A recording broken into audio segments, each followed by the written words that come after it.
Anong ganap sa mundo ng showbiz? Hindi na ibinuro lang labi ng OPM icon na si Freddy Aguilar, kundi agad siyang inilibing noong Martes, May 27, 2025 bilang pagsunod sa mga kaugalian ng Islam. Bilang isang Muslim na kilala rin sa pangalang Abdul Farid, isinagawa ang kanyang paglilibing sa loob ng 24 na oras matapos ang kanyang pagpanaw, batay sa mga patakarang panrelihiyon ng Islam. Ginawa ang libing sa Manila Islamic Cemetery. Ang tradisyon ay hindi kinabibilangan ng burol sa kabaong, sa halip ay sinunod ang mga ritual gaya ng ghusl o paghuhugas ng bangkay, pagbabalot sa katawan ng puting tela o kafan, at pagdarasal ng salat al-janaza para sa kaluluwa ng pumanaw. Ibinahagi ng Muntinlupa City Muslim Affairs Office sa Facebook ang mga detalye ng seremonya. Nagpahatid din ng suporta si Mayor Raffy Biazon upang masigurong naging maayos at marangal ang libing ng yumaong musikero.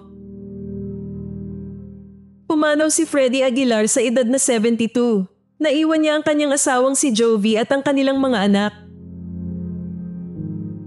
Mula sa pagiging street musician, unti-unting nakilala si Freddy bilang isang folk artist sa mga bar at music lounge sa Maynila.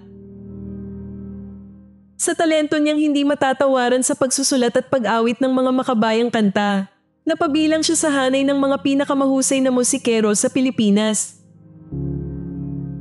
Ang awiting anak ang naging pinakamalaki niyang tagumpay hindi lamang sa bansa kundi sa buong mundo na isinalin sa 29 na wika at naging pinakamabentang plaka sa kasaysayan ng musika sa Pilipinas. Noong 1986, kinilala siya bilang pangalawa sa may pinakamaraming album sales sa buong Asya. Tumanggap din siya ng Asia Star Award sa Korea noong 2008.